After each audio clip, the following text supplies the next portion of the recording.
Bonsoir tout le monde. Est-ce que ça va bien? Oui. Est-ce que ça va vraiment bien?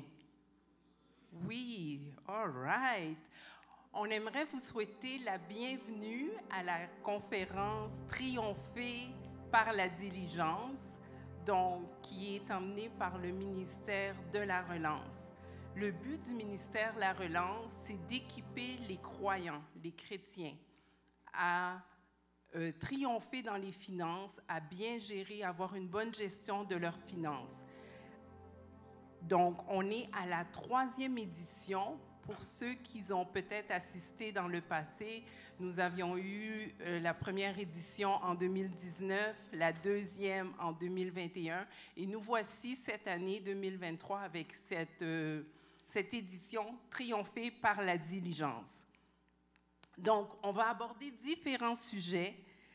Ce qu'est la diligence, en fait, quand j'ai entendu parler de diligence, je me suis demandé, c'est quoi la diligence dans les finances? Donc, on va apprendre qu'est-ce que c'est. On va apprendre l'impact de la diligence pour une bonne gestion des finances. Et on verra plusieurs cas pratiques démontrant comment la Bible peut être une ressource, un outil qu'on peut utiliser pour nos finances. Parfois, on a l'impression que lorsqu'on parle de finances, la Bible n'a rien à voir là-dedans. Pourtant, dans la Bible, il y a plus de 2000 versets qui traitent des finances, si vous ne le saviez pas. Donc, au programme, on va avoir une succession d'intervenants, dont René Arthur, qu'on vous présentera tout au long de la conférence. On aura des enseignements, des ateliers, des témoignages, tout ça pour notre édification. Donc, avant de commencer, je ne serai pas une bonne hôtesse. By the way, j'ai oublié de me présenter. Je m'appelle Ginon et je serai une des hôtesses de la conférence. Il y aura quelqu'un d'autre aussi qui se présentera demain. Donc, je disais donc que pour un bon déroulement, je vais vous inviter d'ores et déjà à fermer vos cellulaires ou à les mettre en sourdine. Vous avez peut-être déjà remarqué, donc on est rentré un étage plus bas, qui est le rez-de-chaussée. Donc, vous avez une table, un présentoir de la Maison de la Bible. Donc, on vous encourage à aller visiter, à regarder s'il y a des livres qui vous intéressent. Il y a également sur cet étage un stand pour les offrandes. On va en parler un peu plus tard durant la soirée. Et finalement, en bas, il y a les toilettes, très important. Les femmes, on sait qu'est-ce que c'est. Donc, un étage plus bas. Donc, tout de suite, en rentrant sur votre gauche, vous allez avoir les salles de bain. Alors, êtes-vous prêts à débuter? Yes. Je vais déjà vous inviter à vous lever. On va prier, on va remettre ces moments entre les mains du Seigneur, alors que l'équipe de louanges me rejoint sur le stage. Alléluia. Alléluia, Seigneur. Seigneur, ce soir, on te bénit. On te bénit pour qui tu es. On te bénit pour ce que tu fais. Papa, on veut te remettre ces moments. On veut te remettre ces instants, Père. On ne veut pas prendre à la légère, Éternel Dieu, ce que tu veux faire au travers de nos finances, comment tu veux nous utiliser, comment tu veux faire de nous, Éternel Dieu, des outils puissants pour l'avancement de ton royaume. Puis on croit, Éternel Dieu, qu'il nous faut une bonne situation financière, il nous faut une bonne situation dans nos finances, Papa, afin qu'on ait de l'impact dans notre monde, parmi notre génération, Père. Ce soir, étends ta main, que nos oreilles soient ouvertes, que l'on puisse entendre ce que tu dis à l'Église, Saint-Esprit. Comment tu veux nous parler, comment tu veux nous équiper, comment tu veux nous outiller, Éternel Dieu, à aller plus loin avec toi. Tu veux nous mettre au défi, Papa, dans les matières de nos finances, Père. Et nous voulons répondre oui, Seigneur. Viens, agis, Saint-Esprit. Manifeste-toi. Glorifie le nom de Jésus ce soir. Amen. Bonsoir, bonsoir, bonsoir. Comment ça va? Ça va bien? Avec des thumbs up, ça va? Moyennement, est-ce qu'il y en a que ça va moyennement? Tout le monde va bien, c'est super, j'aime ça. Pour ceux que ça va moins bien, j'espère que la louange va être rafraîchissante. On va commencer avec ce premier chant qui dit « Bienvenue ». Alors, on va chanter « Bienvenue ». Dieu est déjà dans ce lieu, OK? Inquiétez-vous pas, il est là. Mais on va dire « Bienvenue Seigneur dans mes pensées, bienvenue dans mon cœur ». Viens te manifester ce soir et que ton règne soit fait sur la terre comme au ciel. Amen. On y va ensemble? Yes!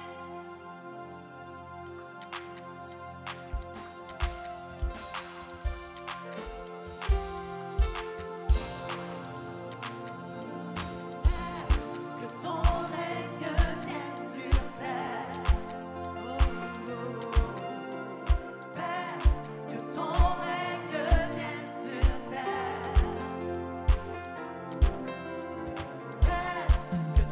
règne vienne sur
Des fois, on dit, je reçois mon miracle, puis on se rend compte que les montagnes sont encore là. On se rend compte que les difficultés sont encore là. Mais ce soir, je vous invite à chanter, je reçois mon miracle en disant, Seigneur, change ma mentalité. Seigneur, change mon cœur. Tu es fidèle, alors je m'appuie sur toi. Je m'appuie sur ta parole, sachant que jamais tu vas m'abandonner. Alors je ne marche pas la tête baissée dans les difficultés. Je ne marche pas la tête, l'âme en tristesse dans les difficultés. Je marche la tête haute, sachant que j'ai un Dieu qui marche avec moi. Alors ce soir, le miracle que tu reçois, il est dans ton cœur, il est dans ton âme, il est dans tes pensées. Reçois ce soir, aujourd'hui même, pendant toute cette conférence, un renouvellement de ton intelligence. Reçois ce miracle qui va faire que ta montagne va être toute petite, parce que tu ne regardes pas à ta montagne, mais tu regardes à ton Dieu qui est grand, qui est majestueux, qui est tout puissant, le roi des rois, le Seigneur des seigneurs, ton créateur. Alors rien n'est impossible à lui.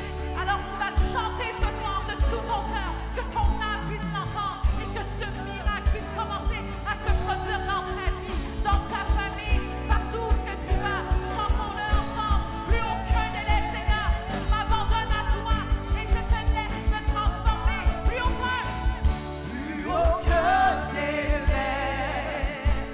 Je reçois mon miracle. Le Seigneur le fait dans ma vie, plus aucun délai. Je reçois mon miracle. Le Seigneur le fait dans ma vie,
que sa miséricorde n'est pas à son terme. Elle se renouvelait à chaque matin. Elle se renouvelle à chaque matin parce que notre Dieu est fidèle. Notre Dieu est fidèle, amen. Voici ce que je veux méditer pour garder espoir. Les bontés de l'Éternel ne sont pas épuisées. Ses compassions ne prennent pas fin. Elles se renouvellent chaque matin. Elles se renouvellent chaque matin. Alors appuie-toi sur cette parole. Que ta fidélité est grande. Que ta fidélité est grande. Est-ce que je peux entendre que ta fidélité est grande? Amen. On va le chanter ensemble. Alléluia. Miséricorde pas finie, compassion, bonté, pas fini, l'y renouveler chaque matin, chaque matin.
pourvu.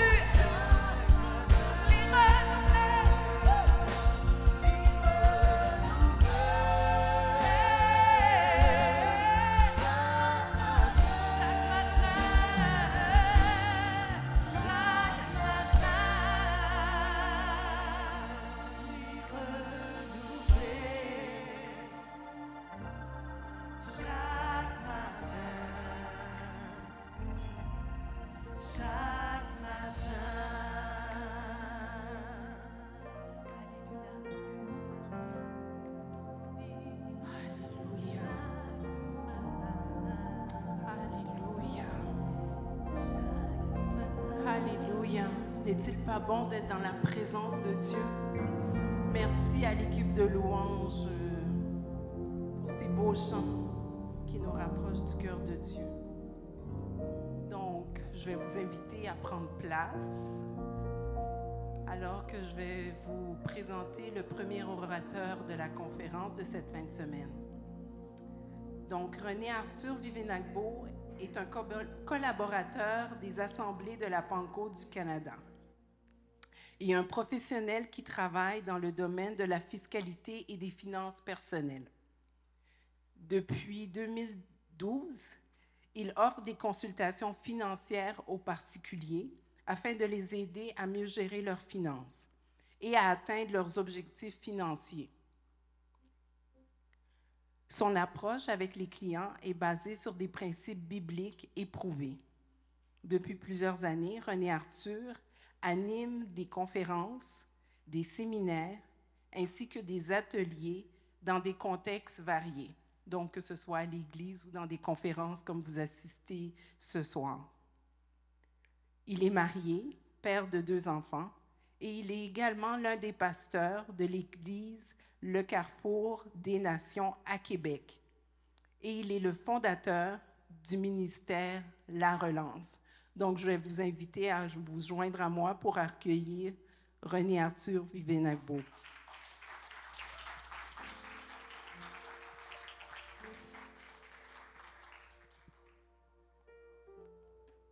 Bonsoir tout le monde, vous allez bien? Merci mon frère.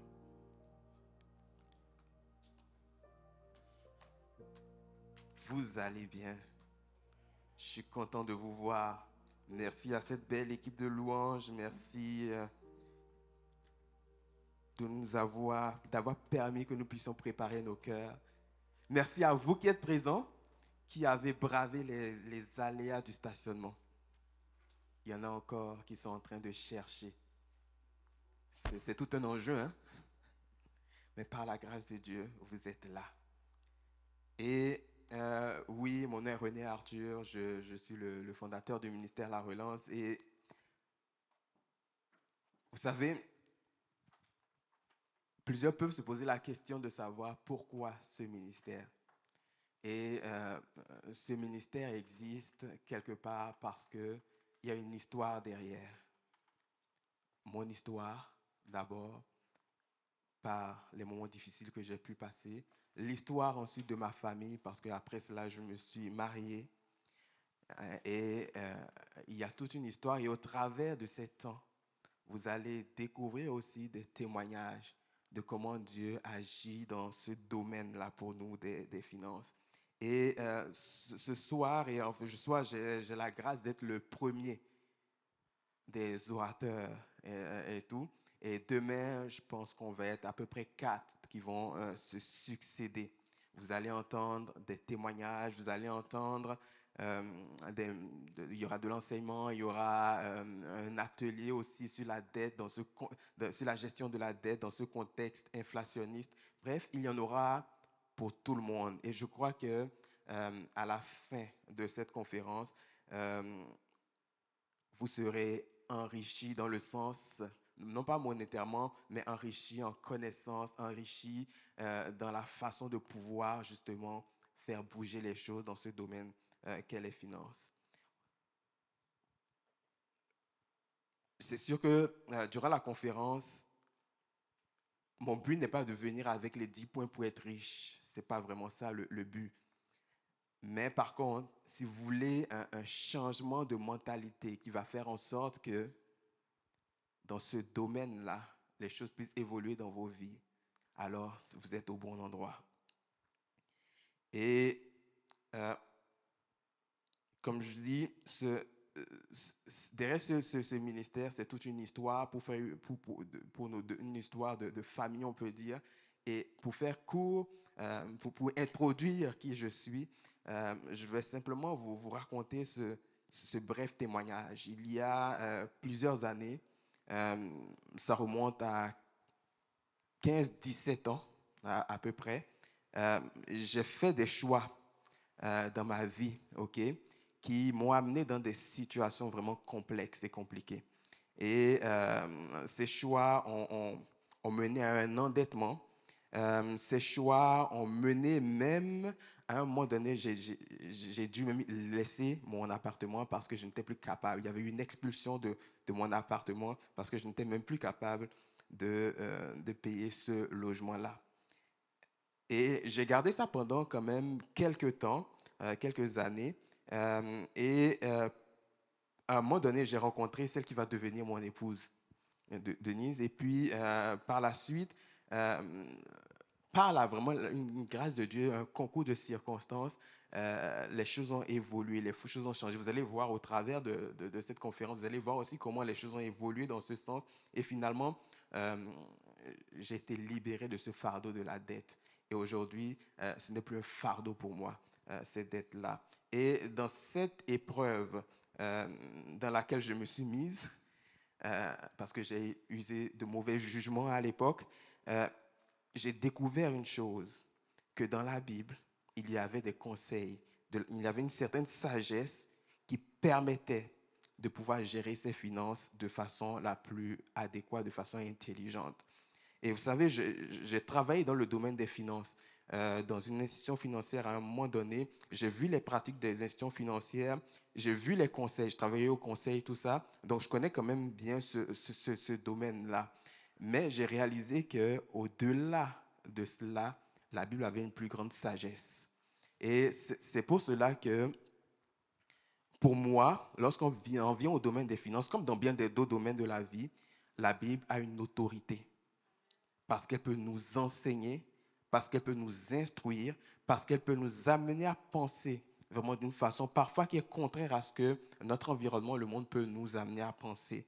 Mais ce que j'ai pu constater, il y a vraiment la clé de la victoire dedans. Et vous allez voir aussi un peu plus tard, vous allez comprendre sur quoi je me suis appuyé dans la parole, dans la Bible, pour pouvoir même me sortir de cette situation d'endettement et pour pouvoir aujourd'hui être devant vous. Alors, ça va? Bon, prêt à ce voyage, à entreprendre ce voyage pour changer la mentalité? Yes. Alors, ce soir, en fait, le thème de cette conférence-ci, c'est « Triompher par la diligence ». Avant d'aborder vraiment ce qu'est la diligence en tant que telle, je veux poser quelques bases, quelques fondements, parce que ça va nous permettre en fait de savoir en fait où on s'en va exactement. Et le premier des fondements que je veux poser, c'est que tout ce qui est sur cette terre, y compris l'or et l'argent, appartiennent à Dieu. Okay? Il faut vraiment que ce soit clair à ce niveau-là pour vous. Et c'est pour cela que ce passage-là, dans 1 Chronique 29, les versets 11 et 12, dit ceci: « À toi, Éternel, appartient la grandeur, la puissance et la magnificence, et la gloire et la majesté. Car tout ce qui est dans le ciel et sur la terre est à toi, Éternel. C'est à toi qu'appartient le règne. Tu es souverain au-dessus de tout être. Et c'est de toi que viennent la richesse et la gloire. Tu domines sur tout et dans ta main réside la force et la puissance.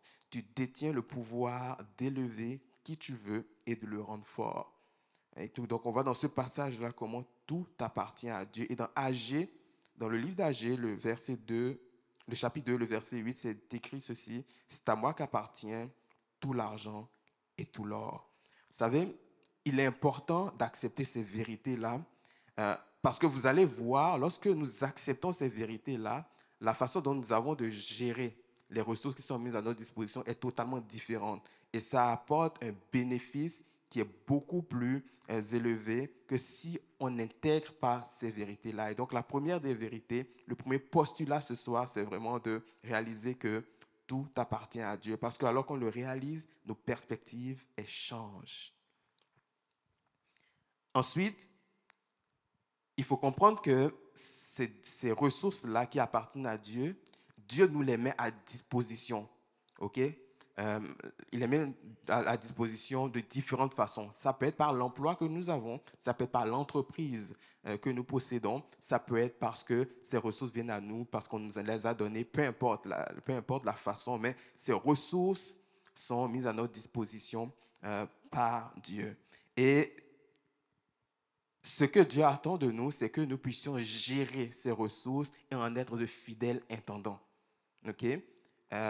Et ce qu'il faut comprendre de ces ressources qui sont mises à notre disposition, peu importe ce que nous avons comme ressources, peu importe si vous estimez que vous en avez assez pour vivre, peu importe que vous estimez que vous n'avez pas du tout assez pour vivre, ce que vous avez reçu comme ressources, vous avez la capacité de le gérer et de le faire fructifier pour aller beaucoup plus loin avec cela. Et lorsque vous faites preuve dans la gestion de ces ressources-là que Dieu a mis à votre disposition, à ce moment-là, vous allez constater aussi une certaine croissance, okay, dans cela. Et c'est pour cela que dans la parabole 25, la parabole de Matthieu 25, on ne va pas la lire au complet. Dans Matthieu 25, les versets 14 à 30, c'est la parabole des talents. Je vous fais un résumé. On a un maître qui part donc en voyage et qui confie des talents à 3 personnes.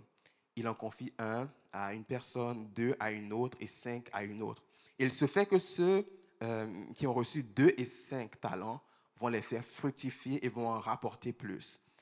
Par contre, celui qui en a eu un seul n'a pas voulu le faire fructifier. Et on verra les conséquences tantôt. Alors, ce qui est intéressant, donc, dans Matthieu 25, 15, on dit ceci: il remit à l'un 5 lingots, à un autre 2 et à un troisième un seul, en tenant compte des capacités personnelles de chacun. Et donc ici, il faut qu'on intègre que peu importe ce que j'ai en ce moment, c'est parce que Dieu considère que j'ai les capacités pour gérer cela. Donc, il y a un apprentissage que je dois faire. Il y a un travail que je dois faire avec ces ressources-là. Si je me morfonds dans ma situation me disant que j'en ai pas assez et que je ne joue pas mon rôle d'intendant, alors à ce moment-là, il peut y avoir des conséquences qui peuvent être négatives pour moi. Donc, il est important de savoir que ce que j'ai reçu, je suis à même de le gérer. Il est important de savoir que si quelqu'un d'autre à côté de moi, que je considère qu'il y en a plus, c'est parce que probablement que Dieu a estimé que je ne suis pas encore rendu là. Ça ne veut pas dire qu'il ne veut pas m'amener là-bas. Il va le faire, mais il y a un processus. Donc, il faut déjà, dans notre façon de voir les choses, réaliser que nous avons reçu ce que nous sommes capables de gérer et qu'il y a un bénéfice à gagner lorsque nous gérons adéquatement.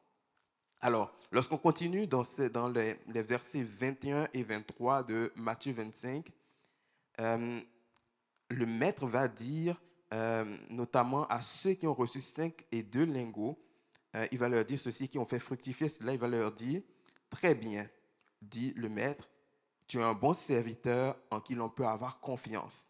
Tu t'es montré fidèle en peu de choses, c'est pourquoi je t'en confierai de plus importantes. Viens partager la joie de ton maître.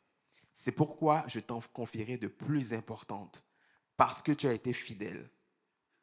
Et donc, lorsque nous manquons de fidélité, lorsque nous n'arrivons pas à gérer selon le cœur de Dieu, lorsque nous ne sommes pas des intendants, on ne peut pas connaître ce côté-là de la croissance. C'est important donc de saisir cela, que si je veux m'attendre à une croissance, il faut déjà que je gère fidèlement ce que j'ai en ma possession. Et voici la conséquence que celui qui a reçu un seul lingot et qui n'en a rien fait. Voici la conséquence qu'il a et qu'il a reçue. Qu'on lui retire donc le lingot et qu'on le donne à celui qui en a déjà 10. Car celui qui a, on donnera encore et il sera dans l'abondance. Mais à celui qui n'a pas, on ôtera même ce qu'il a. Alors vous voyez la conséquence qu'il y a pour quelqu'un qui refuse de gérer, qui se morfond dans sa situation. Oui, je n'ai pas assez d'argent peut-être. Oui, ma situation, elle est difficile. Oui, ma situation, elle est chaotique. Mais si cette personne ne regarde pas plus loin que cela, sa situation va empirer. Mais lorsqu'elle lève la tête et qu'elle se dit, oui, je n'ai pas autant que je le souhaite, je n'ai peut-être pas autant que mes voisins, mais ce que j'ai, je vais le gérer adéquatement. Et dans cela, je serai trouvé fidèle de sorte que je puisse en gérer encore plus par la suite, je puisse en recevoir plus. Vous savez, j'ai remarqué quelque chose. Dans le domaine professionnel, il y a des personnes sur le lieu de travail qui vont se plaindre à longueur de journée. Se plaindre et se plaindre. Est-ce que vous avez constaté que ces personnes n'avancent pas? Il est rare qu'elles évoluent. Pourquoi? Parce qu'elles ne sont pas en mesure de gérer ce qu'elles ont reçu. Le travail est un canal par lequel Dieu met à notre disposition des ressources. Et si je passe mon temps à me morfondre, je n'évoluerai pas. Mais vous voyez, c'est de ces personnes-là qui ont de l'entre-gens. Et elles vont faire les choses dans les délais. Elles vont avoir de la diligence pour accomplir leurs tâches. Et parfois, sans même qu'elles aient postulé pour une promotion, on leur promet une promotion. On les fait avancer. Parce qu'on reconnaît que on reconnaît en ces personnes une certaine fidélité. Et donc, il est important pour nous de réaliser que même si nous n'en avons pas assez à nos yeux, c'est un test pour nous pour pouvoir aller beaucoup plus loin.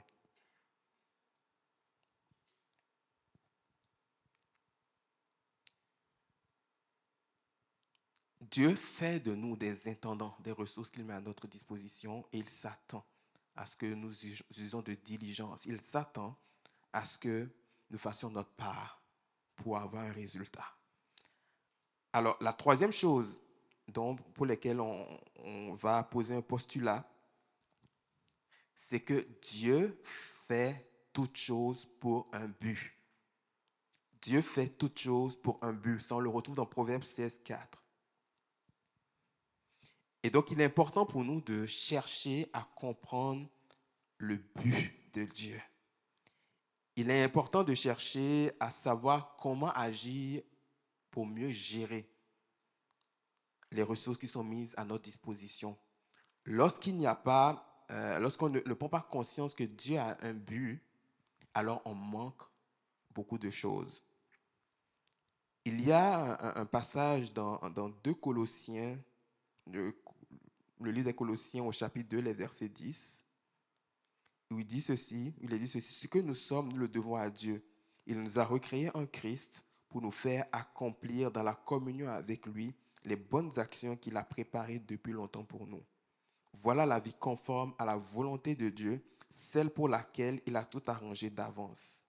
Il a préparé notre chemin afin que nous n'ayons plus qu'à y marcher. Alors, donc, on nous dit ici que Dieu a arrangé plusieurs choses d'avance pour nous qui lui appartenons. Et ces choses d'avance, nous devons y marcher. Et donc, pour pouvoir y marcher, il faut pouvoir les reconnaître. En fait, Dieu a un but, Dieu a des objectifs, mais pour pouvoir y marcher, pour pouvoir aller vers ces buts, il faut que je reconnaisse ces buts-là. Et c'est lorsque je reconnais ces buts qu'à ce moment-là, je suis à même de pouvoir faire les choses qui vont me permettre de pouvoir être épanoui dans ce domaine qu'est les finances. Lorsqu'on comprend que Dieu a un but, on comprend aussi pourquoi les ressources sont mises à notre disposition. Vous savez, lorsque vous avez par exemple un employeur qui vous donne un objectif, il vous dit, je m'attends à ce que ce projet, tu l'amènes de A à Z. C'est parce qu'avec le projet, il y a les outils et les ressources qui viennent avec pour pouvoir accomplir cet objectif. Et c'est la même chose lorsque nous comptons sur Dieu. Il nous donne les ressources et les outils nécessaires pour accomplir les buts qu'il a pour nous. Alors donc, il y a 3 postulats qu'on a posés. Donc, premièrement, tout appartient à Dieu. Deuxièmement, il faut que lorsque Dieu met à notre disposition les différentes ressources, il faut que nous puissions les gérer avec sagesse, avec diligence, que nous puissions être de fidèles intendants. Et troisièmement, Dieu fait toutes choses pour un but. Alors, est-ce que ça va? Est-ce que vous êtes bien là? Oui? Bon. On va poursuivre. Le verset clé de cette conférence se retrouve dans le livre des Proverbes au chapitre 21 et au verset 5, où il nous est dit ceci: les projets de l'homme diligent ne mènent qu'à l'abondance, mais celui qui agit avec précipitation n'arrive qu'à la disette. Les projets de l'homme diligent ne mènent qu'à l'abondance, mais celui qui agit avec précipitation n'arrive qu'à la disette. Celui qui agit avec précipitation, c'est qui? C'est simplement celui qui se hâte de faire les choses. Celui qui ne prend pas le temps de la réflexion et qui agit sur la base de ses émotions.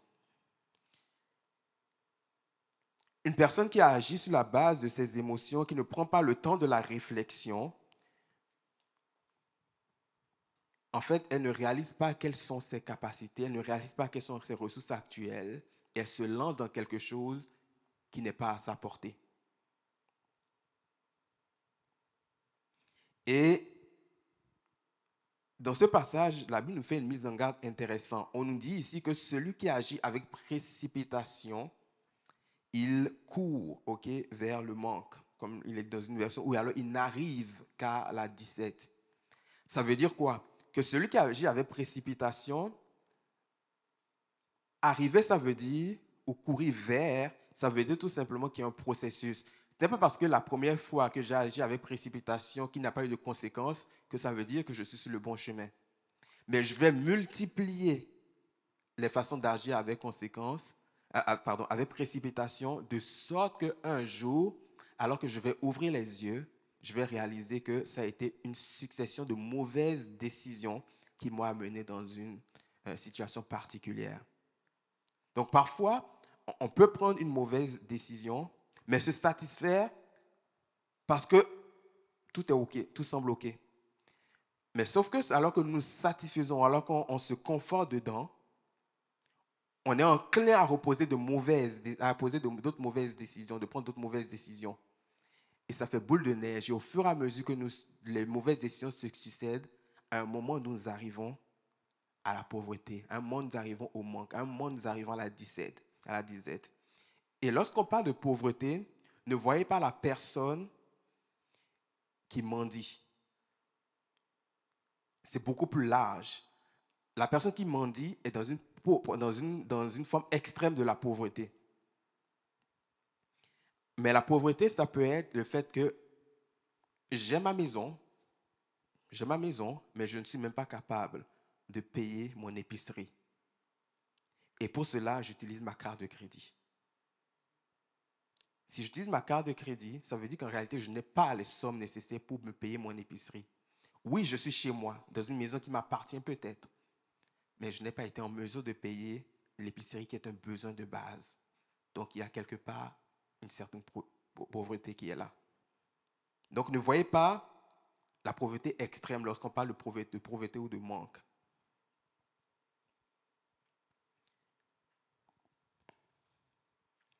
Donc, retenons que celui qui agit avec précipitation, donc celui qui pose différents actes qui n'ont pas été vraiment réfléchis, un jour, il va se retrouver dans une situation plutôt déplorable. Et c'est pourquoi la Bible nous dit dans ce passage de Proverbe 8 au verset 12, « Moi, la sagesse, je ne me sépare pas du bon sens. Je sais agir en réfléchissant. Moi, la sagesse, je ne me sépare pas du bon sens. Je sais agir en réfléchissant. » On voit ici que la sagesse a été personnifiée et que cette sagesse s'exprime dans le bon sens, cette sagesse s'exprime dans la réflexion. La sagesse, c'est cette capacité qu'on a de reconnaître le bon chemin et de pouvoir utiliser les ressources adéquates pour pouvoir atteindre différents objectifs. C'est notre capacité à prendre des décisions qui sont éclairées. C'est ça la sagesse. Mais elle s'exprime dans la réflexion. Ça veut dire que pour prendre une bonne décision, je dois prendre le temps de la réflexion. Je dois m'arrêter et je dois réfléchir si on reste dans le domaine des finances, si cet acte financier, cet acte, ce que je vais poser, est-ce que ça fait du sens compte tenu de ma situation?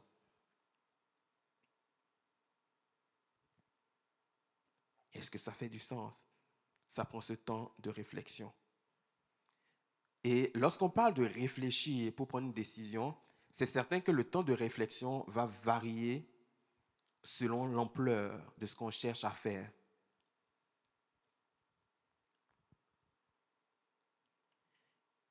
Dans ce domaine-là des finances, bien souvent, les émotions vont avoir la part belle dans notre décision. Vous savez, les émotions peuvent nous nuire dans ce domaine particulièrement.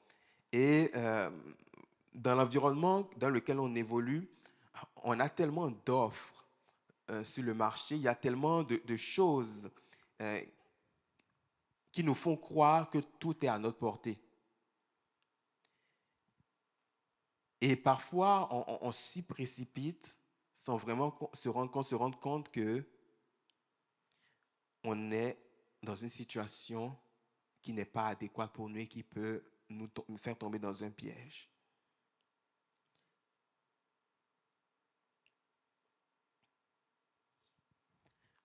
Il y a des magasins, par exemple, qui nous offrent d'acheter une télé ou un voyage et de payer plus tard. Mais si on prend le temps d'y réfléchir, si nous n'avons pas ces moyens de le faire, si nous n'avons pas la liquidité pour le faire, est-ce que véritablement c'est une bonne chose pour nous? Parce que la réalité, c'est que nous ne connaissons pas le lendemain.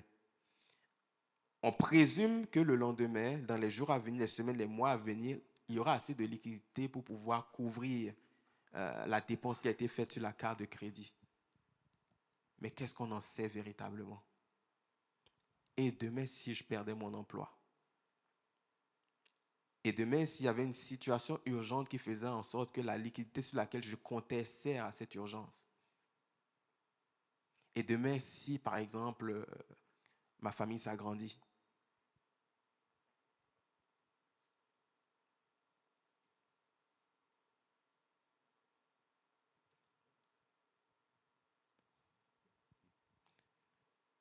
Nos cartes de crédit nous font bien souvent croire qu'on a de la liquidité en banque. Mais c'est un piège. Et c'est un piège qui peut avoir vraiment des conséquences, de grandes conséquences, même au niveau familial et au niveau de la santé.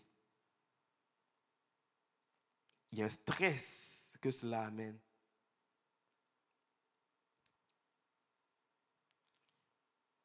Et c'est pour cela qu'il est bon de ne pas agir avec précipitation, mais de prendre le temps de réflexion. Je vous ai dit tantôt que moi-même, j'ai fait ces erreurs il y a plusieurs années. Ma carte de crédit m'a permis d'acheter différentes choses. Je croyais que tout était sous contrôle.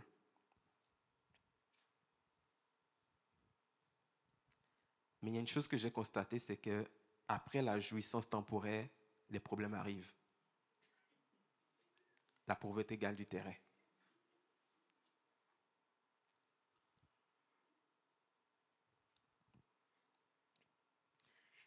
Et quand ça arrive, on n'est plus en mesure de faire face aux charges. Et c'est là que tout bascule. Et c'est pour ça qu'il est important de s'arrêter et de réfléchir.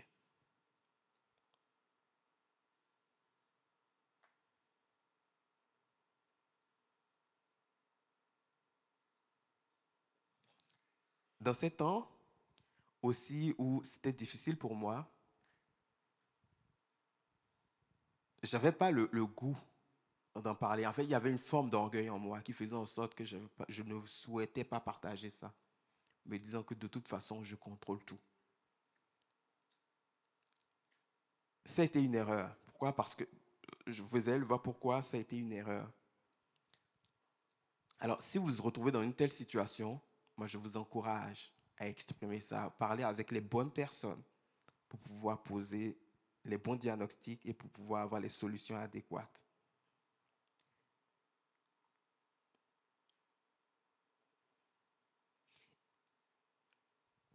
Il y a un passage qui nous dit dans Proverbe 20, 21, « Il n'y a pas de bénédiction durable sur une propriété acquise d'emblée avec précipitation. » Donc, lorsque je me précipite à faire quelque chose, la bénédiction qui vient avec cette précipitation n'est pas durable. Oui, je vais en jouir sur le moment, mais cette jouissance va être temporaire. Oui, il y a une joie qui va s'en dégager. Oui, il y a une fierté peut-être qui va s'en dégager, mais très vite, la réalité va nous rattraper. Et ce passage-là, vraiment, Dieu m'a ouvert les yeux sur ce passage-là. Il doit avoir à peu près 7-8 ans. Je venais d'acheter à ce moment-là une tondeuse pour couper le gazon. Il se fait que quelques semaines après cela, je trouvais que cette tondeuse-là, elle n'était pas efficace. Cette tondeuse-là, je ne la recommandais même, je ne pouvais même pas la recommander tellement j'étais déçu de ce qu'elle faisait, de ce qu'elle opérait. Et ma frustration était à tel point que je ne me rendais pas compte qu'au fond, je ne faisais que présumer de ses capacités. Et à un moment donné, je me suis dit, tiens, c'est assez. Oui, il y avait des contrariétés avec cette tondeuse, mais en réalité, elle coupait plutôt correct. Oui, c'est assez, je vais aller en acheter une autre. Et j'étais sur le point d'en acheter une nouvelle. Elle fonctionne, pas comme je le souhaite, mais elle fonctionne quand même. Quand Dieu m'a montré ce passage-là, et là, ça m'a calmé. Et je me suis dit, ouais, c'est vrai. Peut-être que je me précipite à vouloir faire cet achat. Et là, il y a quelque chose qui s'est passé. Je me suis calmé, je me suis dit, ok, correct, je ne ferai plus cet achat-là. Je vais jouir de ce que j'ai déjà. C'est assez particulier parce que désormais, la tondeuse, pour moi, elle coupait très bien. C'est assez particulier et j'ai réalisé quelque chose, que notre mentalité peut nous jouer des tours, que la façon que nous avons de penser peut avoir des conséquences sur la façon dont on opère différentes choses. Si j'ai de la frustration en moi, je ne suis pas disposé à prendre les bonnes décisions. Je ne suis pas disposé aussi à réaliser que ce qui est dans mes mains, ce qui est à ma portée a de la valeur. Et depuis ce jour-là, cette tondeuse-là, je l'utilise tous les jours. À chaque fois que j'en ai besoin, il n'y a aucun problème. Finalement, je vais devoir en racheter une parce que peut-être depuis 4 semaines, elle m'a lâché. Mais là, elle m'a vraiment lâché. Elle m'a vraiment lâché. Ce n'est pas ma frustration qui a amené ça, elle a vraiment lâché. Donc, vous voyez, elle a servi quand même pendant 7-8 ans. Parce que simplement, j'ai décidé d'accepter ce que ce passage-là disait. Et là, il y a une paix, il y a un changement de mentalité. qui est intervenu dans ma vie. Il n'y a pas de bénédiction durable lorsqu'on agit avec précipitation. Je me souviens aussi de nos témoignages par rapport à nous. Je me souviens qu'à un moment donné, on voulait changer notre télé. Et on voyait toutes sortes de télés avec des prix intéressants qui n'étaient pas forcément à notre portée immédiatement. Bon, on a économisé. On a économisé et puis le jour J est arrivé. On avait enfin la liquidité, les moyens d'acquérir cette télé. Je me suis rendu au Costco à cette époque-là et je ne peux pas vous dire, mais il y avait une joie extrême.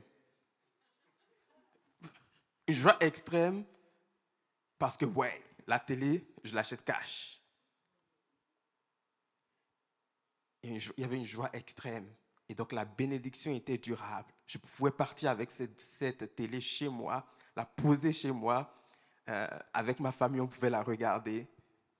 Et je savais que le lendemain, personne ne m'appellerait pour me dire « Hey, tu me dois de l'argent. » Je vous raconte une autre histoire. Celle-ci n'est pas, c'est pas un témoignage qui est lié à moi. J'avais un ami qui avait travaillé à l'époque dans le domaine du crédit. Il faisait du recouvrement. À un moment donné, il appelle un client. Il appelle, il dit « Monsieur un tel, vous nous devez de l'argent. Vous nous devez peut-être 500, 600, peu importe le montant là. » Et la personne était surprise. « Hein? Je ne vous dois rien. » « Oui, monsieur, il y a X nombre d'années, il y a peut-être 3-4 ans, vous avez acheté un matelas. OK? Vous avez acheté un matelas pour lequel vous avez emprunté et pour lequel vous n'avez toujours pas payé. » Et le monsieur de dire « Oui, c'est vrai, je m'en souviens. Mais à l'époque, je l'avais acheté avec une conjointe. Elle est partie avec le matelas et le nouveau conjoint. »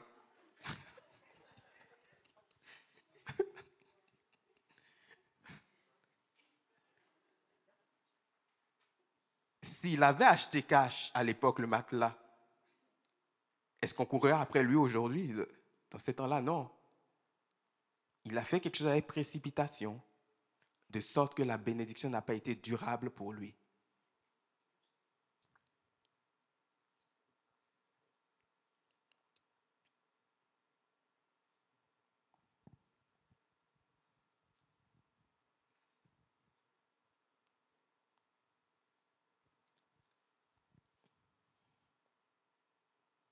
Il y a un moment où la réalité nous rattrape lorsque nous agissons avec précipitation. Alors, s'il y a une première leçon qu'on peut tirer aujourd'hui, c'est que face aux décisions financières, ne nous précipitons pas. Ne nous précipitons pas. Prenons le temps de la réflexion. Et lorsque je parle de temps de réflexion, ce n'est pas juste m'asseoir là, c'est de la réflexion qui est proactive. Proactive dans le sens de faut que j'évalue mes capacités, faut que je lise dans la Bible aussi pour savoir mais qu'est-ce que Dieu a dit par rapport à cette situation-là. Et vous serez surpris de tout ce que la Bible a enseigné dans ce domaine-là. Parfois, on va devoir faire appel à des personnes qui peuvent nous conseiller parce que c'est des domaines qu'on ne maîtrise pas. Admettons que je veux acheter une maison. J'ai 2-3 amis proches de moi qui connaissent cela. Je peux les interroger sur ce que ça prend. Je peux les interroger sur les défis qu'ils ont rencontrés afin de cerner tout ce qu'il y a autour de cela.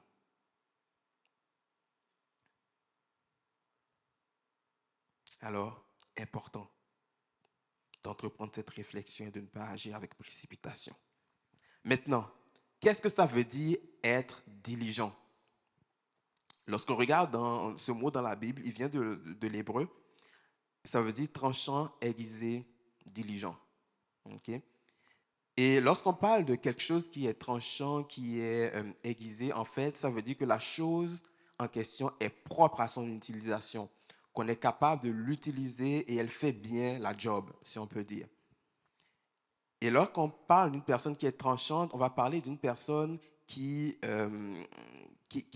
décide vraiment de manière rapide et irrévocable, qui décide avec courage. C'est une personne qui est résolue dans son cœur et qui met en place ce qui doit être fait.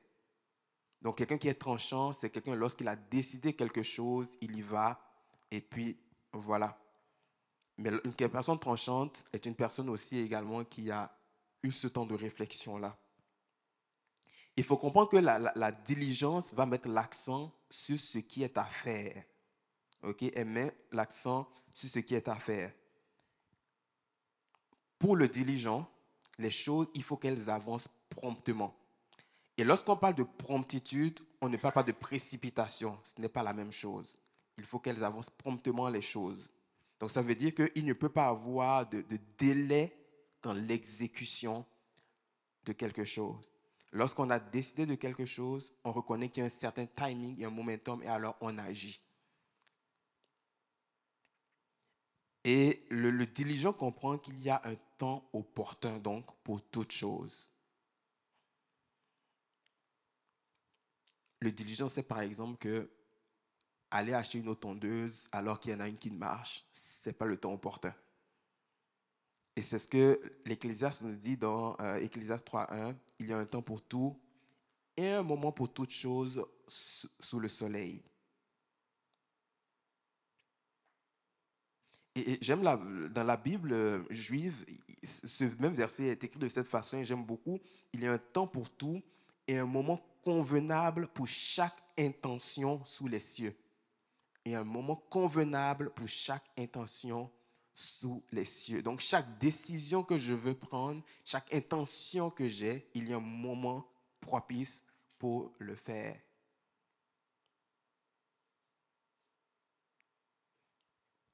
Le diligent comprend que, donc, s'il tarde, s'il use de paresse, s'il reporte les choses à l'infini, alors il va être submergé par le flot de ce qu'il y a à faire plus tard. Vous savez que lorsqu'on reporte des choses, à un moment donné, on est face à une situation, on est obligé de rattraper et parfois on n'a plus assez de temps.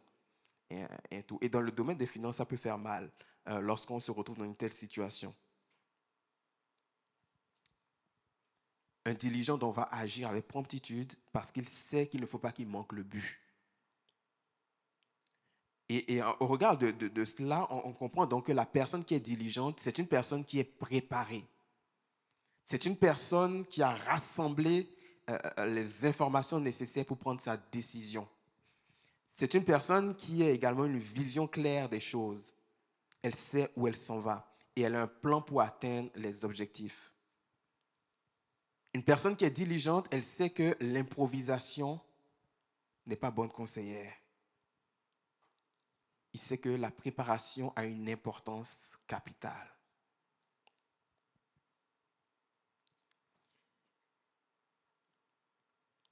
Et c'est particulier parce que dans le même passage donc, de Proverbe 21.5 que je vous ai cité tout à l'heure,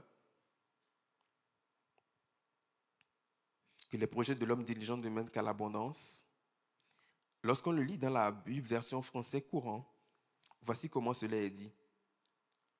Celui qui s'applique à élaborer des plans connaîtra l'abondance. Celui qui s'applique à élaborer des plans connaîtra l'abondance.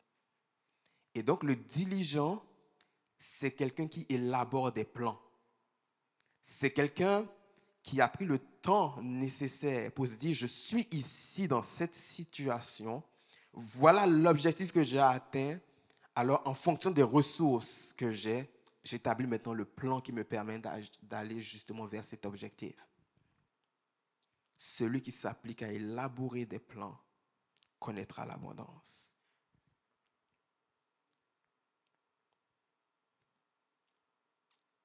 Est-ce que ça va? Alors,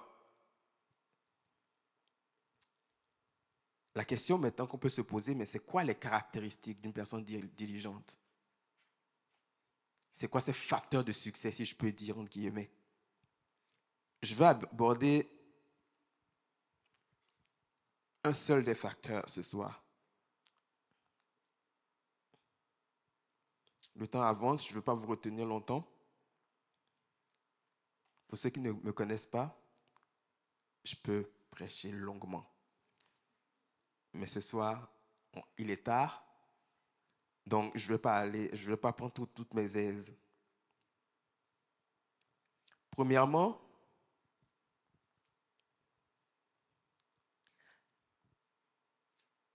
ce qui caractérise le diligent, c'est qu'il a, premièrement, une vision claire des choses.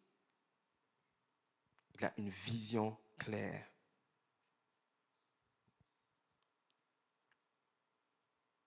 C'est la première caractéristique d'un diligent.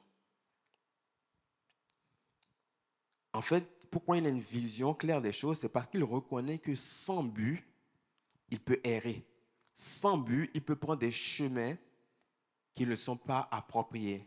Sans but, il ne se rendra pas là où il doit aller. Je me souviens, dans une église, j'avais pris un exemple pour illustrer le manque de vision ou la vision. Je disais, si j'entends parler d'une conférence sur les finances, j'entends parler d'une conférence, peu importe le thème là, j'entends parler d'une conférence. Je sais que vendredi, le 13 à 19h, il y a une conférence qui doit prendre place. Qu'est-ce que je fais? Je sais juste qu'il y a une conférence. Lorsque je suis prêt à partir, je ne connais pas l'adresse. Je prends mon véhicule, je tourne dans toute la ville de Montréal. Est-ce que c'est ici ou non qui a la conférence? On m'a dit non, ce n'est pas ici. De quoi parlez-vous? Ou alors ce que je fais, lorsque j'ai entendu qu'il y a une conférence, j'aurais pu demander à la personne qui m'en a informé, OK, la conférence dont tu me parles, elle est où exactement? Ah, OK, elle est au 8125 avenue Stuart. Ah, là, une information de plus. Alors, ce jour-là où il y a la conférence, mon objectif, c'est de me rendre au 8125 Stuart. Étant donné que je sais là où je suis, j'habite, la réflexion que je me fais, OK, ça me prend combien de temps au 8125 pour me rendre au 8125 Stuart? OK, ça me prend 1 heure de temps. Ça veut dire que si je veux être là à 19h, il faut que je quitte à 18h. Et comme ça, je pourrais me rendre. Mais quelqu'un qui connaît mieux le 81-25 sur la Bastille, il faut peut-être que je quitte à 17h. Parce que c'est complexe de se garer. Nous aussi, on l'a vécu en venant tout à l'heure, que c'était complexe. Mais bon, anyway. Donc, l'objectif est important. Parce qu'avec l'objectif, je sais exactement où me rendre. Je ne perds pas le temps. Et c'est pour cela qu'il faut avoir une vision claire des choses. Parce que sinon, si je ne connaissais pas l'adresse, j'allais tourner dans la ville de Montréal, sans but, sans raison. J'allais consommer du gaz. Ça allait affecter mon moral. J'allais devenir impatient, peut-être me mettre en colère parce que je n'ai pas été capable d'aller là où je voulais. Mais c'est simplement parce que je n'avais pas de vision que je n'ai pas pu m'y rendre. Si on n'a pas d'objectifs financiers qui sont bien établis dans nos vies, on va se retrouver à errer. On va se retrouver à prendre toutes sortes de décisions qui n'amènent pas notre bien-être. On va vivre de déception en déception, d'incompréhension en incompréhension. Bref, ça va être complexe pour nous. Et au final même, on ne va même pas jouir des ressources qu'on a. Parce qu'il n'y a pas de vision, parce qu'il n'y a pas d'objectif. Vous savez, parfois, on a l'impression d'avoir une poche percée. On se dit, OK, où passe mon argent? Je travaille. Où il passe cet argent? Je regarde ce que j'ai fait durant les 2 semaines dernières avec mon argent et puis je suis comme, mais là, je n'ai rien fait de sérieux. Ça ne peut pas rapprocher d'un objectif que j'avais. En fait, je n'en avais même pas. Donc, ça ne pouvait pas m'en rapprocher. Vous comprenez l'idée? Donc, si vous avez l'impression d'avoir une poche percée, c'est parce que peut-être que la vision n'est pas claire. C'est parce que vos ressources ne vont pas à l'endroit où ça devrait être. Proverbe 29, 18 dit ceci: « Lorsqu'il n'y a plus de vision d'avenir, un peuple vit dans le désordre. Heureux alors est l'homme qui obéit à la loi. » Lorsqu'il n'y a plus de vision d'avenir, le peuple vit dans le désordre. La vision, c'était simplement la parole directive que Dieu allait donner au peuple. Et lorsque le peuple s'y conformait, alors le peuple vivait dans le bien-être. Et lorsque le peuple choisissait de ne pas s'y conformer, le peuple était dans le désarroi de façon concrète. Et lorsqu'il y avait des moments où Dieu ne parlait pas, il y avait vraiment une confusion au sein du peuple d'Israël à ce moment-là. Et ce qu'on peut retenir de ce passage, c'est que si nous ne savons pas où aller, et ça touche vraiment tous les domaines, pas seulement le domaine des finances, si nous ne savons pas où aller, on va passer à côté des choses importantes et nos ressources vont être dilapidées. Par contre, si on souhaite vivre le bien-être, aussi, ce passage nous rappelle que ce bien-être passe par la connaissance de la loi. Et la loi, pour nous, c'est très simple, c'est la Bible. Okay? Le mot qui va être utilisé pour loi, en fait, en hébreu, c'est Torah. Ça veut dire direction, instruction. Et donc, la loi venait donner l'instruction et nous diriger sur le chemin qui était approprié pour que nous puissions être épanouis et vivre des victoires. Et donc, c'est le rôle que joue la Bible, en fait. Elle nous donne des directions, elle nous instruit sur les meilleurs chemins qui sont pour nous, dans tous les domaines, dans tous les aspects de nos vies. Dans la Bible, il y a différents principes qu'on retrouve et qui vont nous servir. Peut-être que certains le savent, mais est-ce que vous savez que dans la Bible, il y a plus de 2350 versets qui sont en rapport avec l'argent et les biens matériels? Plus de 2350. Ce qui fait que le sujet de l'argent et des biens en fait le deuxième sujet qui est discuté dans la Bible après l'amour. Il y a 15% de ce que Jésus a enseigné et 2/3 des paraboles que Jésus a dites qui ont un rapport avec l'argent. Et même lorsqu'on additionne ensemble les versets sur la prière, la foi, le ciel et l'enfer, on n'arrive toujours pas à égaler le nombre de versets sur l'argent et les biens. Je crois que définitivement, dans ce domaine, Dieu a quelque chose à dire. Définitivement, il a quelque chose à dire. Et si nous revenons à la Bible, il y a un passage vraiment qui, pour moi, a été une clé lorsque nous passons par, lorsque j'ai connu cette crise-là. Il se retrouve dans Proverbe 28, le verset 13.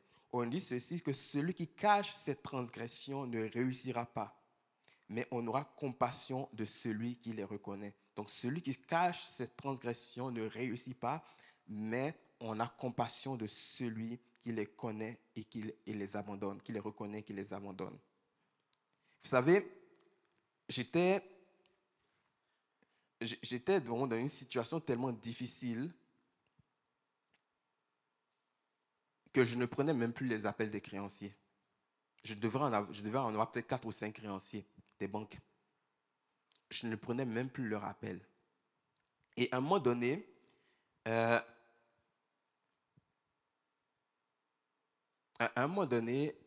il a fallu faire face, à cette situation-là. Et le temps avant, je vais résumer ça. Et pour pouvoir faire face à cette situation-là, donc il a fallu se réveiller, si je puis dire. Et ce passage-là, qu'est-ce qui m'a inspiré, c'est que il était important pour moi non plus de cacher que j'étais dans une telle situation, mais il était important de le dire. Il était important de le reconnaître et d'en faire face. Et tout. Et à ce moment-là, grâce aussi à l'aide de mon épouse, à ce moment-là, nous étions déjà mariés. On a fait face à cela. Et à ce moment, j'ai dû appeler les créanciers que j'évitais à tout prix. Et je les ai appelés et je leur ai dit, écoutez, je reconnais que j'ai mal fait, je reconnais que je vous dois de l'argent et tout. Je suis prêt à faire ce qu'il faut, à prendre des arrangements. Les créanciers ont accepté, ok? Ils voulaient leur argent, donc ils ont accepté. Et je leur ai dit, ben, tant qu'à faire, vous pouvez aussi annuler ma dette. Qu'est-ce que vous pensez que les banques ont répondu? On connaît les banquiers. Ah ouais, on veut notre argent. Ah, ok, pas de problème. Alors, j'ai respecté ce que j'avais à respecter. Les engagements que j'ai pris, je les ai respectés. Et les mois passés, vraiment, on recevait de la provision. Vraiment là, ce n'est pas forcément de l'argent qu'on avait, qu'on gagnait par nos emplois ou quoi que ce soit. On pouvait recevoir une provision extérieure. Tenez, c'est pour vous. Et avec ça, on était capable de faire face à ces charges-là. Et à un moment donné, je reviens voir les créanciers, je les rappelle et je leur dis, est-ce que ça vous tente d'annuler ma dette? Évidemment, ils m'ont répondu, non, ça ne tente pas. Tu vas continuer à payer. Aucun problème. OK, je continue à respecter mon engagement. À un moment donné, je rappelle les créanciers et je leur dis, vous voyez, j'ai tenu parole jusqu'à présent, tout va bien. Est-ce que vous pouvez radier le solde de ma dette? Et devinez quoi? Ils ont radié le solde des dettes. Et sur quel passage on s'était appuyé? Comme je dis, c'est dans Proverbe 28, 13. Celui qui a cette transgression ne réussira pas, mais on aura compassion de celui qui les reconnaît. Ils ont commencé à avoir compassion de moi. Ils ont dit, bon, OK, voilà le package qu'on t'offre et tout. Et ils ont radié la dette. Il y a un des créanciers qui m'a dit ceci. Sais-tu pourquoi on radie ta dette? Il me dit, tu nous as appelés, tu as tenu parole jusque-là. Tu n'as jamais manqué un paiement. Et les rares fois où tu ne pouvais pas tenir ce paiement, tu nous as rappelé pour nous informer qu'il y aurait eu un délai. On a vu ta fidélité. Et c'est pour cela qu'on est prêt à passer à autre chose. Et donc, oui, waouh, il faut le dire. Et donc, il est important vraiment de s'appuyer et de faire confiance à ce que la Bible dit. Parce que lorsque on s'appuie sur ce que la Bible dit, il y a la vie qui est créée, il y a une espérance qui est créée. Et Dieu, il s'engage envers nous parce qu'on choisit d'obéir, on choisit d'accepter ce qui est dit dans la Bible, il s'engage envers nous. La Bible va nous dire que Dieu honore sa parole, qu'il veille sur sa parole pour l'accomplir. Et donc, si j'accepte ce que la Bible dit, si j'y porte foi, si je m'appuie sur cela, à ce moment, je suis en train de dire à Dieu, tu vois, je te fais confiance, fais ta part. Et Dieu est capable de faire sa part. Et c'est pour cela que la Bible nous dit que la foi, elle vient de ce que l'on entend. Et ce que l'on entend vient de la parole de Dieu. La foi n'est pas une présomption. La foi, elle va s'appuyer sur la Bible. Elle va s'appuyer sur la parole de Dieu. Elle va s'appuyer sur des passages qui sont clés, qui sont concrets pour nous. Elle va s'appuyer sur ces passages afin que on ne passe plus de la théorie. On ne reste pas dans la théorie, mais qu'on puisse vivre la pratique. La foi, c'est cela. Elle s'appuie sur ce que Dieu dit.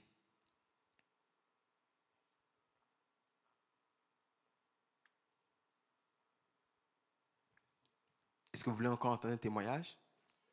Oui? Le temps avance, hein? Il y a à peu près 4 ans, on s'apprêtait à rénover notre sous-sol. Et ma femme, dans sa grande sagesse, dit ceci: je pense qu'on ne devrait pas mettre nos œufs dans le même panier. On devrait non seulement rénover notre sous-sol, mais aussi prendre une partie de cette liquidité pour partir pour un projet qu'on avait à cœur. Elle dit, c'est ce qu'elle pense qui est la volonté de Dieu pour nous. Bon, j'ai entendu, et à un moment donné, j'ai reconnu qu'effectivement, c'était ce que Dieu attendait pour nous. Et le passage sur lequel ma femme s'était appuyée et qui l'avait inspiré, c'est dans Ecclésiaste 11, 2. Il est dit ceci, « Bien plus, investis ton argent dans plusieurs affaires, car tu ne sais jamais quel malheur peut arriver sur la terre. » Bien plus, investis dans différentes affaires, dans plusieurs affaires, car tu ne sais jamais quel malheur peut arriver sur la terre. On a fait ces choix-là, et je peux vous dire que littéralement, le malheur est arrivé sur la terre. C'était la pandémie quelques mois après. Littéralement. Mais ce qui était impressionnant dans tout cela, c'est que le contexte de la pandémie a fait en sorte que le projet dans lequel nous avons choisi d'investir, il a connu un rendement exceptionnel. Exceptionnel.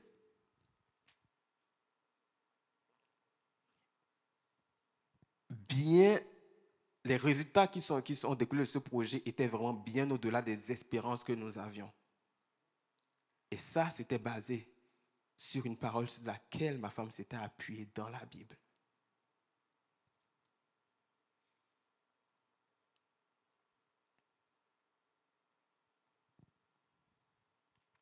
C'est important qu'on s'appuie sur ce que la Bible dit, car elle a tellement à nous enseigner dans ce domaine.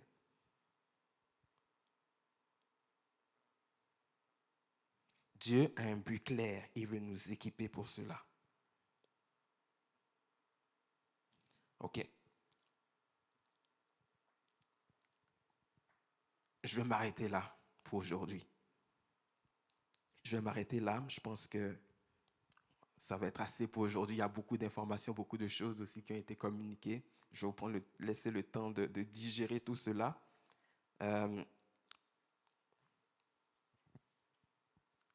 Ma sœur Ginon, est-ce que c'est à toi que je laisse la place? Donne-moi quelques minutes. J'ai envie d'offrir quelque chose à 2 personnes.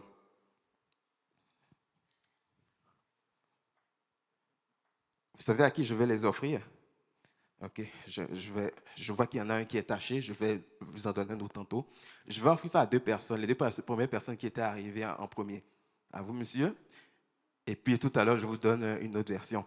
Ce que c'est tout simplement, c'est un nouveau souffle pour mes finances. Okay? C'est une conférence que j'avais faite à l'époque, ça doit faire à peu près 5-6 ans. Et j'avais sorti ce document-là. Et dans ce document-là, il y a toutes sortes de principes et tout qui peuvent être intéressants. Et j'ai vraiment eu à cœur de partager ça avec plusieurs ce soir, avec certaines personnes ce soir. Et vraiment, je vous les offre et j'espère que ça va vous permettre. Je crois qu'il y a 7, si ma mémoire est bonne, il y a 7 principes particulièrement qui sont abordés dans ce document-là et tout qui peuvent faire une différence pour vous. Alors, Seigneur, je te rends grâce tout simplement et je veux te remercier pour ce qui a été dit et je veux simplement prier que ce qui a été semé puisse faire du chemin dans le cœur, dans le nom de Jésus. Amen. C'est pas terminé pour ce soir. Je vais laisser notre sœur Ginon parce qu'il y a quelque chose de spécial qui s'en vient.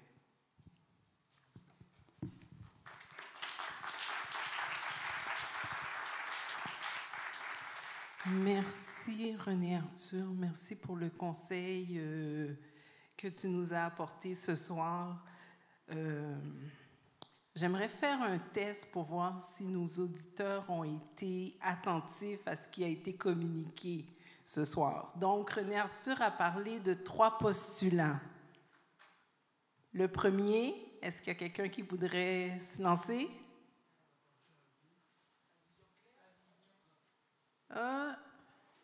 J'ai entendu appartient à Dieu. Tout appartient à Dieu. Yes, bravo. Le second.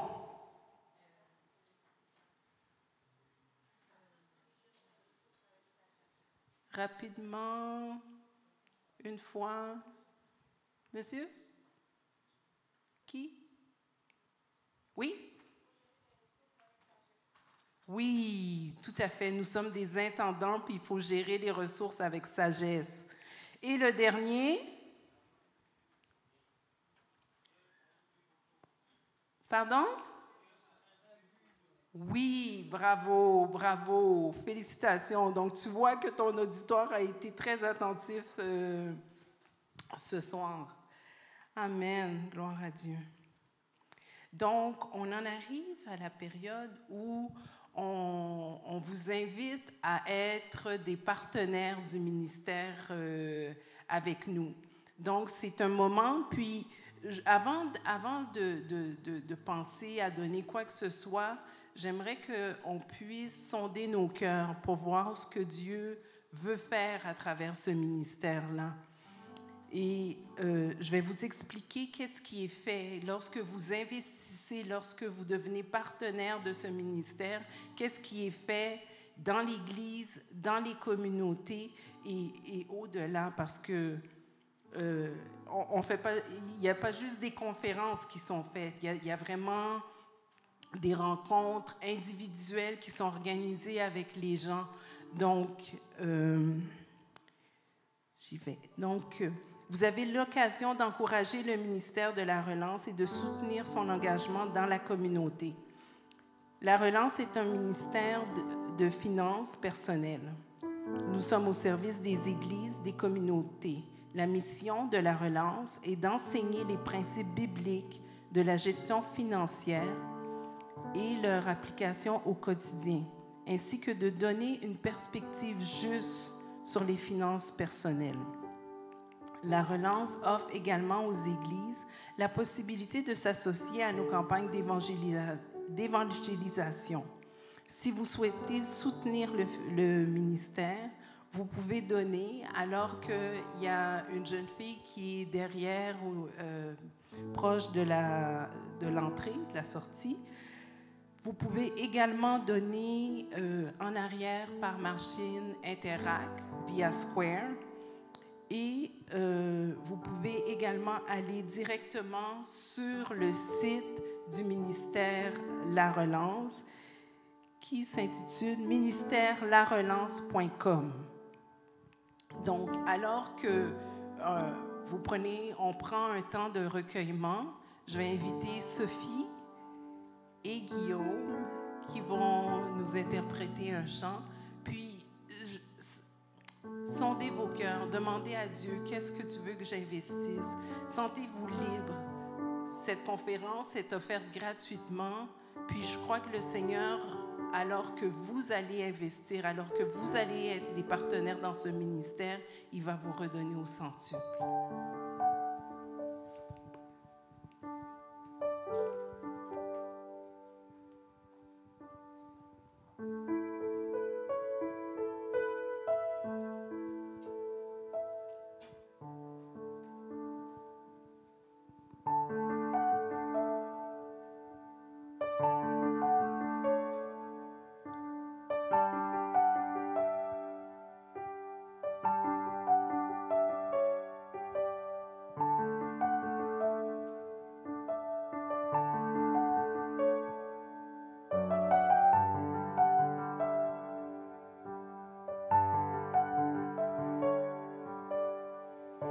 Je te prie et tu entends ma voix.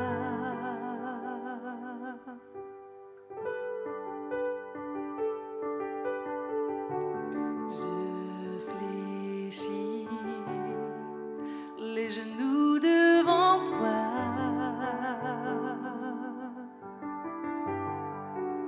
J'ai besoin que tu sois mon puissant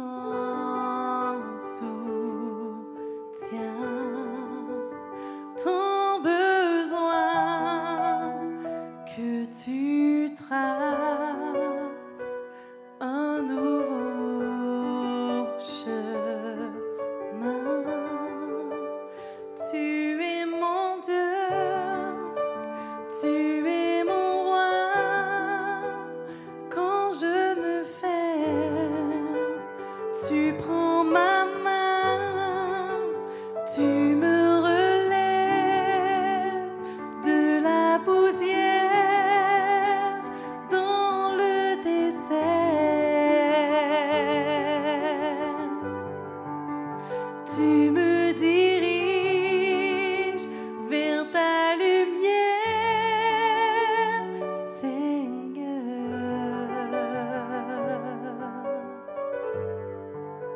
Tu es mon Père, tu restes Dieu dans mon désert.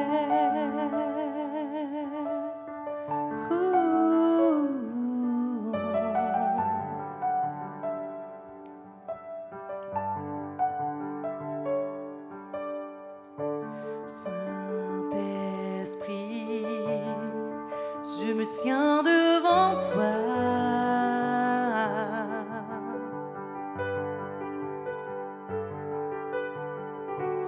À l'abri, dans le creux de tes bras,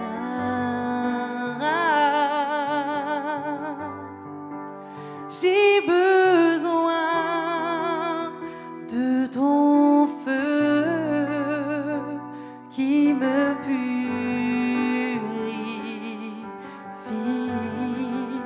Tant besoin de ta vie, alors je m'écris. Tu es ma source, tu es mon bien. Quand je me perds, tu prends ma main, tu me relèves de la poussière dans le désert. Oh, tu me diriges vers ta lumière, Seigneur.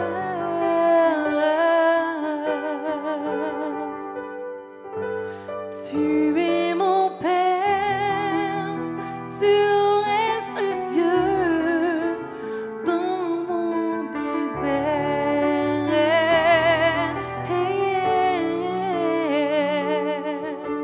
Rien ne me séparera de ton amour.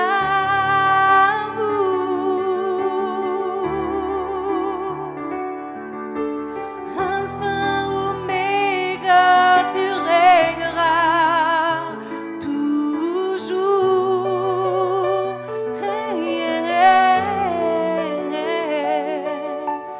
Rien ne me séparera de ton amour, Seigneur. Alpha, Oméga, tu régneras toujours.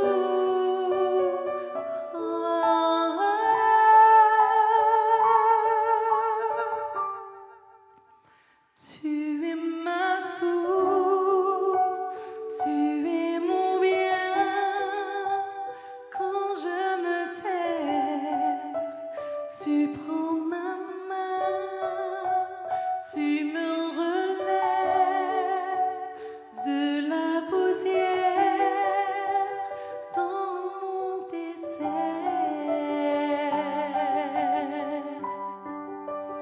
Tu me diriges vers ta lumière, Seigneur.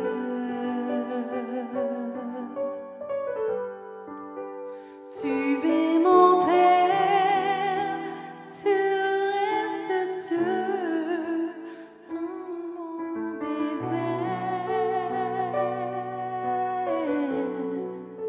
Tu es mon Père, tu restes Dieu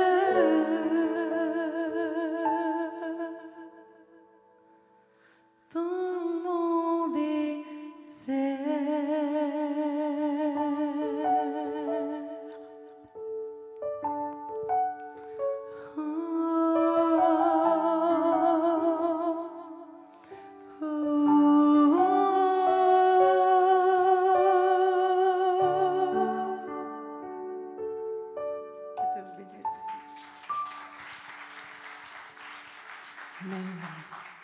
Merci Sophie, merci Guillaume. Alors, nous en arrivons au terme de cette première soirée, ce premier enseignement. Donc, on reprend demain à 10 heures. On vous attend ici. Les portes seront ouvertes à partir de 9h15. Donc, on vous invite. Je vous invite également à passer au présentoir qui est en bas de la maison de la Bible. Regardez s'il y a quelque chose qui vous intéresse, saisissez l'opportunité pour pouvoir relâcher. Je vais vous inviter à vous lever.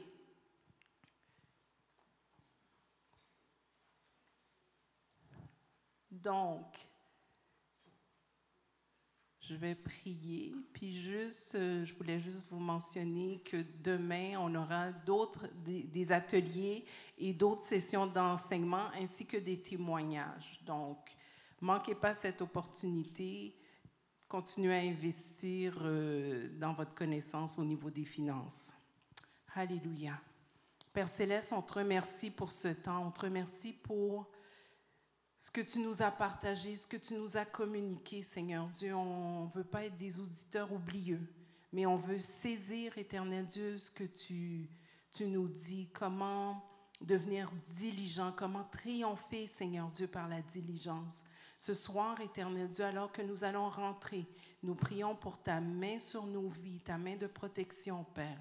Et aide-nous, Père, à revenir en forme, Éternel Dieu, pour apprendre plus de toi, apprendre plus de ce que tu veux nous communiquer, de ta vision sur les finances pour nos vies, Papa. On te remercie pour cette soirée. Dans le nom de Jésus, Amen. Bonne soirée tout le monde. À demain.